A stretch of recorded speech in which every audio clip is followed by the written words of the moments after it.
Build Science 101 is sponsored by Anderson Windows and Doors, Builders FirstSource, Huber Engineered Woods, Polyguard, Sashco, and Durail. Building Science 101. We're at the end here, my friends. We're talking about thermal, which is another word for saying insulation. Where do you want to start on this, Steve? This is a big topic. I'm sad. I'm a little sad too. It's the final chapter It is.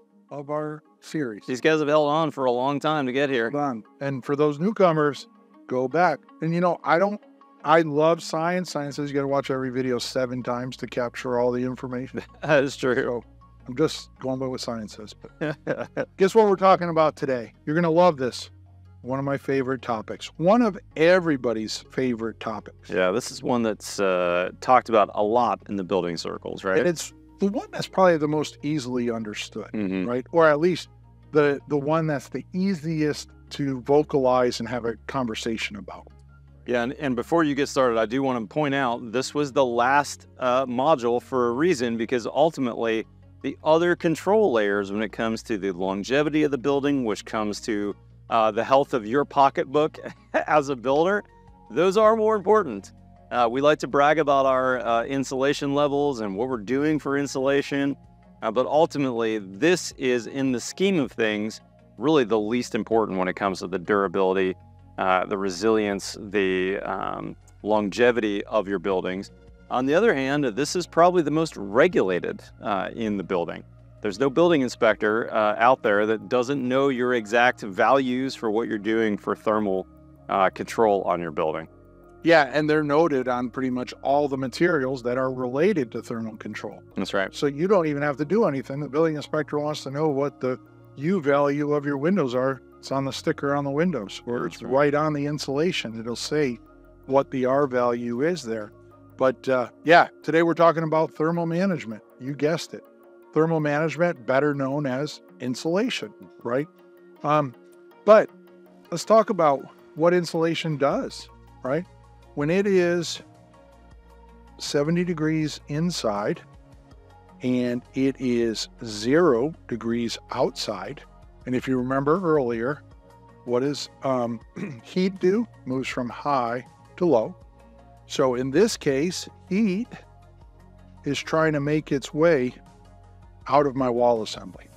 When it is 100 degrees out here and 70 degrees, heat is trying to make its way into and through my assembly to the inside, because what it wants to do is it wants to make that temperature 85 degrees somewhere, right? It's trying to equalize that temperature. So we have to put up le resistance. Sounds French. It does. You didn't know I speak French. I didn't know you spoke French. Me neither. Le resistance. Me neither until about 2 minutes ago. So, resistance, better known as R value. Yep. Right. The amount of resistance, R value. R stands for resistance in there. So, higher the R value, the more resistance that we get. The lower the R value, the less resistance. Now, one of the things about R value, and you probably won't be surprised to hear this, like many of our other topics of discussion, resistance is somewhat climate tuned. Right? There are places where it is in fact 70 degrees outside and 0 degrees outside a lot. Yeah. But there's also places where it's 70 degrees outside and 50 degrees in the winter. And it's a little bit less, right? That delta is almost somewhat equalized. And if you go to places like, say, San Diego, you're pretty much equal across that wall system, or Hawaii. You're pretty much equal across that wall system for the day. We call those temperate climates, right? Yes. Because the temperature is not very different between outside and in. It's temperate. Yeah. Hawaii has a slightly higher temperature, but the wind in that just makes it feel a little bit better and helps to equalize it. But, you know, the funny thing about R value is not only is it climate tuned, but I would argue it's assembly tuned. And what I mean by that there's certainly areas where that delta is higher. So I gave the 70 and 0 example here, or 170 there. If we go down into this crawl space and or basement, and I say, this is still 70 here, but this is 55. And this is 55 here. And in the 0 degrees, yeah, maybe this is 35, a foot below grade or whatever. Yep. But the idea is that the delta across here and the delta across here and across here is different than the delta across there. It's generally not as much. Exactly. And if you look at the stack effect, well, we have a lot of very hot air accumulating here. And hot air wants to equalize. And even though this is 70, this might be, in fact, 72 degrees inside that room. And that air is trying to equalize with my 0 degree attic in some places. Yep. So depending on where I am in the building, depends on how much R value I put in that assembly. Yep. So down here, Building Science Corporation, which, we haven't mentioned it, but Building Science Corporation has a website that has an immense amount of knowledge for free. Buildingscience.com is the website. Buildingscience.com. And you're not going to find one-stop shopping in building science better than buildingsciencecorporation.com. For sure. So go there. But they have a paper that Joe wrote, and it's called the 10, 20, 40, 65 rule. At least that's what I call it. But basically what they're talking about in that paper is that the assembly tuned R values are proportional to their load. And the load is the delta across the assembly. So down here, we might need R10 and the subslab. In our basement assembly, because that temperature is getting colder, and I'm talking heating climates right now, then that wall insulation bumps up to 20. Above grade walls, we bump that up to 40. The roof system, we bump that up to 60. And then windows are R5. So you can see those numbers. Those are assembly tuned, or what I would term proportional to the delta that they're challenged by. Now, insulation in all the areas of the house that you mentioned, Steve, except windows, resonate with me when I think R value. But for windows, you mentioned the value 5 as an R value. I always think of windows as U factor. Can you explain that difference? Yeah, I certainly. And it's going to take us right into the next topic. But the reason windows are measured in U value is because they're not a sole component, right? Insulation is very easy. They take a piece of insulation, they put it in a hot box, they seal it up, and they measure the resistance of that material to heat flow, right? A window, if I look at it in section, right, there is a frame. The frame has pieces of plastic. It has different pieces inside.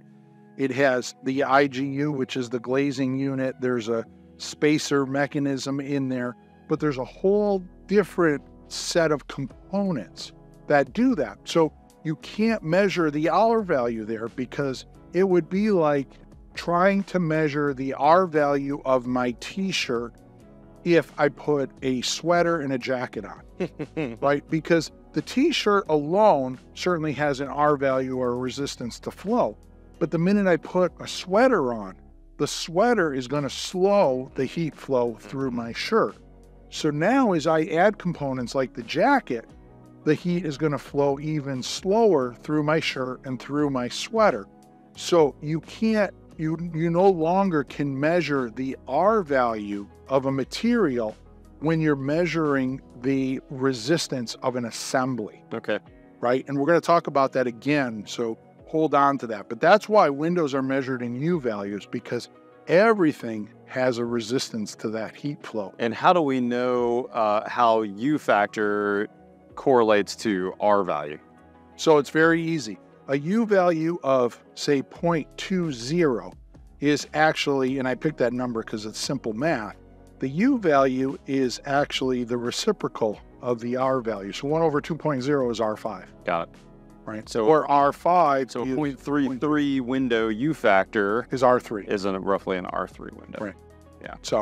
So the lower the U value, the better the window is, or the assembly of components, whatever we're measuring by U value. The higher the R value, the better. Yeah, So makes sense. Depending on what you're talking about there. Got it. So we talked a little bit about resistance. We talked about the proportional, but we're going to go back and we're going to bring in a thought that we talked about in air tightness. So Joe coined the red line test, and I'm not going to say I coined the green line test. But you can. But what I'm going to say is that I've taken Joe's information that he taught me and I curated it a little bit. Okay. And then I'm regurgitating it to the building industry and saying, just like air tightness, we need continuity in insulation. And guess what? Wherever I start, I should be able to close that green line, just like the red line test, and be in confidence that I have insulation all around my assembly. Give me some examples of where there might be a discontinuous green line. Well, like Joe would say also, if we could build houses without clients and windows, we could build a hell of a house. But the reality is people want windows. Yeah. Right? So we have to put them in. Well, what does that mean? It means that I've interrupted my air barrier, my weather resistive barrier. I've interrupted pretty much everything, but I've also interrupted my thermal barrier. And whether I believe it or not, the window now is my thermal barrier. That's right. Or component of my thermal barrier. And now all of the pieces that bridge that window unit through the rough opening to my thermal barrier in the wall are also components of my thermal management system.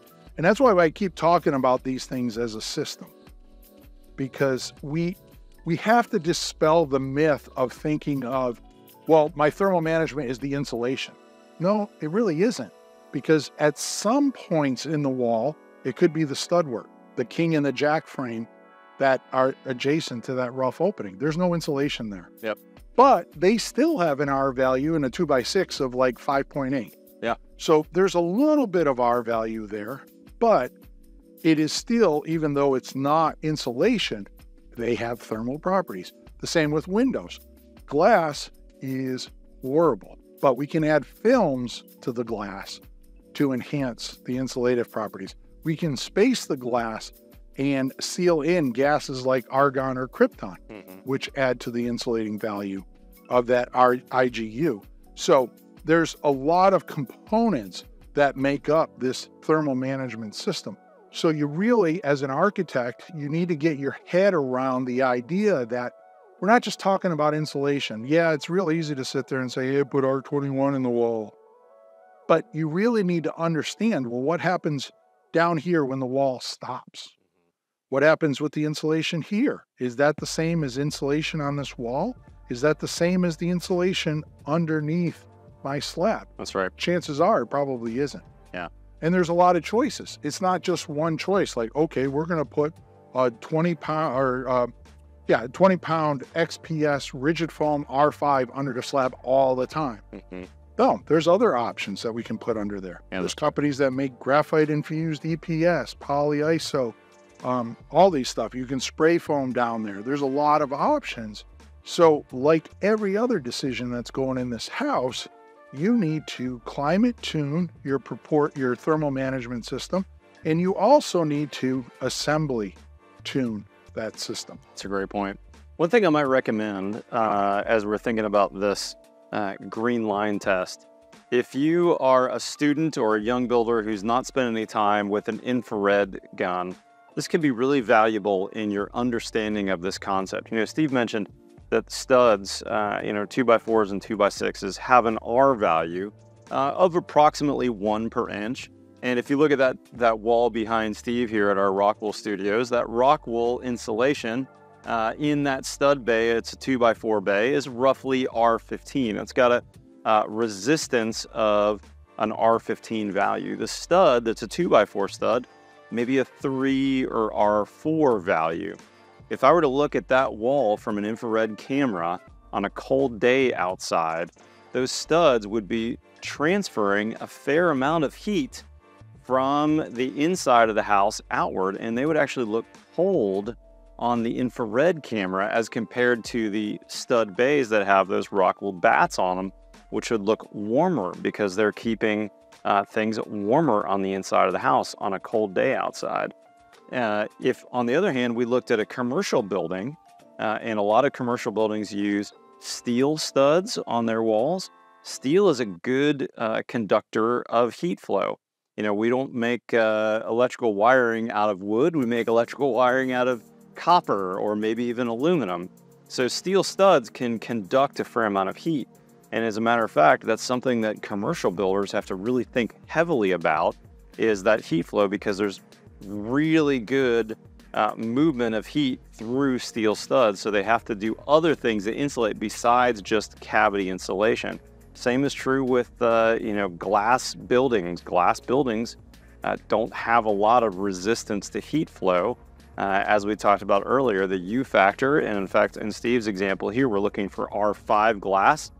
Ideally, that's not actually all that common in America. Most of the time in America, probably including Canada, a lot of the glass that's in new construction is somewhere around 0.27 to 0.33 U factor. So it's, you know, at best an R3 glass. And that's true with, you know, big commercial buildings as well. So as we think about this thermal resistance, thermal management, there's a lot to think about. And that infrared camera, if you can borrow one, rent one, if you happen to be watching this in a classroom, that could be a great field study for you and your classroom to go out there and look at some various buildings through that infrared camera and see what those images look like. You couldn't have done a better transition to my next concept. I love it. What do we got? So we're going to do some myth busting here. Ooh, very I'm cool. going to call out some people, and I'm going to call them liars. Okay, wow. I switched the color here, all right? So I sit down at a table with 3 builders. I ask builder number 1, what kind of house does he build thermally? He says, you know what, Steve, we build the code R21 walls. So, okay. Builder number 2, you know, you're a little bit better of a builder. He goes, of course, yeah, we build an enhanced wall system. We're right around R30. The third builder, before I even ask the question, he throws out his chest, Steve, I built nothing less than an R48 wall. I look at all 3 of them and I say, every one of you is a liar, and I'm going to prove it to you. All right, let's hear. So if we look at the components of the wall, which you just did, I'm just going to graphically illustrate it. I switched the color because I'm just going to draw over. Okay. If we draw a wall that has the stud work in there, you know, and it marches across, and then we put a window in. Yep. There's actually 3 parts to that wall system, right? There's what I call the opaque area, and that's where the framing is. Yep.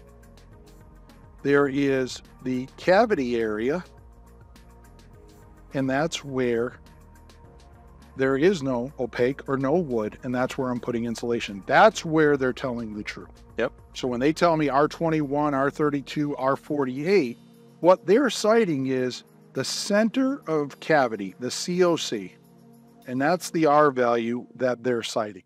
Well, like you just talked about, in North America, most of our windows will just say they're 0.3, right? Or R3. Okay. They're in that ballpark. Now, as I march across that wall system, we're going to understand that in the house, about 20% of my wall system is windows and doors.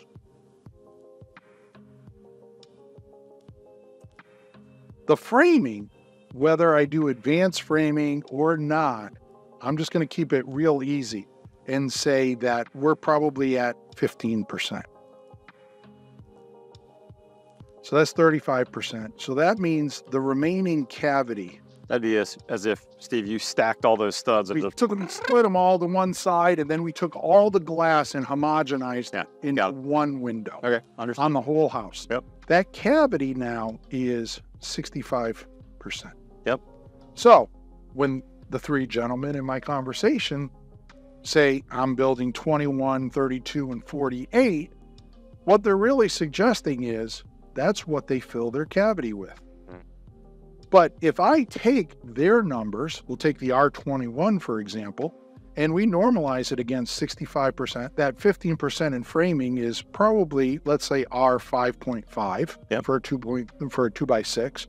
And the windows are R3, right? That guy that's building the R21 wall, he is building probably somewhere around R11 to R12 at best. That's the house he's built.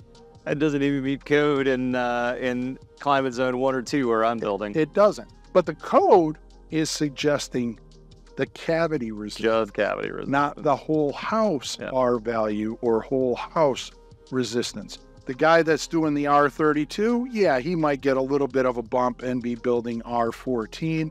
And of course, the R48, he might be closer to like R18, R20. Mm-hmm. But the reality is that the center of cavity is not the whole system. Now, the last piece to that is I can't really enhance the windows by adding something to it. I just have to swap out and buy a better window. Yep. Right. And there are companies that have, you can get triple glazed windows from domestic manufacturers. We can import them. They're all around, but you could check out that U value. The best I know of is probably somewhere as a whole assembly unit, probably in a 7.5, 7.7 range is about the best you're going to do without getting crazy about it. There is something I can do to this 15% framing, right? If I have a wall system here where I have exterior sheathing and I have my stud and my stud, well, this, like I said, this is at our 5.5. Let's say I put 1 inch of XPS on the outside, which is R5. Look what it does to the stud. It doubles the value. Doubles the value. At that 15% number. Yep. At the cavity, which was 21, is now 26. So for 70% of my wall, I've enhanced that insulation package. And of course, in correlation, these numbers are going to slowly rise. Yep. So I'll leave you with, because we'll get into this more deeper when we go on through the series in the next 201 series, but understand that cavity insulation and R value in the cavity is not the same as whole wall R value. And the example that I just gave on the outside, one of the benefits of working at Building Science Corporation was certainly working with Joe and walking around with him every day. But the people that came in to see Joe, one of his mentors, who's no longer with us, sad to say, but he's written books on building science and such. But one day at lunch, I was a young architect, a little sparky guy, and I sit down across the table from Gus and I say, Gus Handegard. I look around and I say, Gus, it's just me now, okay? You're the best building scientist in North America. I'm a young architect that wants to be good at what he does. Give me the secret sauce, buddy. Tell me, what is the best building I can build from insulation? And in the same spirit that Joe would say, like, it's not rocket science, it's building science. Gus looked up at me and said, just put as much insulation as you can afford on the outside of the building and you'll always be building the best building. I love it. That's fantastic. So, and notice it's on the outside of the building. One of my favorite Joe Stebrick analogies is he uses this sweater when you're skiing analogy. You know, if you're cold and you go outside, is it smarter to stuff that insulation between your ribs or would you put a sweater on? And, you know, I'm not saying we shouldn't put insulation in between our studs, but the most benefit long-term for that building is to put that sweater on the outside, especially in those colder climates, because you get the benefit of making sure that the entire structure of the house is warmer so that if you made a mistake and there was some air leakage or there was some ability for moisture to collect in those wall cavities, there'd be no cold surfaces for that condensation to happen. So by putting that sweater on the outside, we get a lot warmer. And remember that thermal is the last control layer. We really need that ski jacket too, that Patagonia jacket that keeps the water off. and keeps the air from penetrating means that the sweater that I put on is really going to do its job. If I go outside and shush down the slopes in just a sweater, all that air penetrating my sweater is going to get me real cold real fast. But if I put that Patagonia jacket on, now I've kept the water off me, I've kept the ice out of my sweater, and I've kept the wind from penetrating. Now it can do its job and give us that thermal resistance that we need to stay warm on the inside. So I know we're closing it out. I'm just going to give you one quick sentence. We've done 10 episodes. We've been climbing the ladder since day one. If there's one thing I could tell you when you take a walk away from this series, no matter what you do as an architect, as the builder, you need to ask yourself, am I taking control of that situation? Yep, that's right. And I think, Steve, you said earlier too, make every building a little better than the last one. Make every building a little better, right? You build building 1. If you build building 2, the same way you build building 1, you failed in my eyes. You should make it you should learn a little bit more. It should be a little more airtight. I mean, there's a lot of factors, different builders, I get it, but it doesn't mean we shouldn't strive for it. That's right. This episode of Build Science 101 brought to you by our friends at ViewRail. ViewRail is America's first choice for floating stairs and modern railings. Now tie this together for me, Steve. We've got a company that makes beautiful staircases. How does that fit in with building science? Well, I mean, history will tell us if we build beautiful buildings, people take care of them. That's right. So if we put a beautiful staircase in a beautiful building, people love it, people take care of it. And, you know, being an architect, I certainly care a lot about performance. Obviously, we're here talking about building science, but it has to look as good as it performs too, right? That's an equal status that we have to build as builders and architects in there. And, you know, ViewRail, they bring that to the project. For sure. You know, Steve, I've always said that staircases are the crown jewel of the house. You know, when I build a detailed staircase, I get to show off my craftsmanship as a builder. And what's really cool about ViewRail is you may not have a 50-year-old finish carpenter who specializes in stairs in your town as a builder. But you know what? When you partner with ViewRail, they're going to build it in their factory with their excellent craftsmanship, with their precision, and then you're going to assemble it on the job. And I'll tell you what, you as the builder are going to get that feeling of, wow, this must be an incredibly well-built house. Look at the staircase, the craftsmanship, the precision. It's all there. It's really cool. Yeah. And they got a wide spectrum of choices, right? Yeah. If you go on their website, I mean, there's all kinds of different materials for wood, different stair styles. So there's something certainly there to suit your needs. For sure. And last thing I'll say about them, family-owned company, right in the heart, made right in the heart of America. Excellent people to work with, super friendly. They've done literally tens of thousands of these, so they've encountered every problem you might have out there, and they're really, really good people to work with. So you can learn more at viewrail.com, and big thanks to these guys for sponsoring. Guys, really appreciate you taking the journey with us. This is Building Science 101. Steve and I have already been talking about the curriculum for 201. Hopefully you'll see that in the not too distant future. Steve, great job, brother. I even learned some things today too. This is good for young builders and old builders alike. I learned a bunch when I was putting this together with you. It's been really, really good. Just talking it through and the ways to explain things and the better understanding of it. That's right. Go follow Steve and I on Instagram. Go check out our videos on thebuildshow.com. Otherwise, we'll see you next time on The Build Show.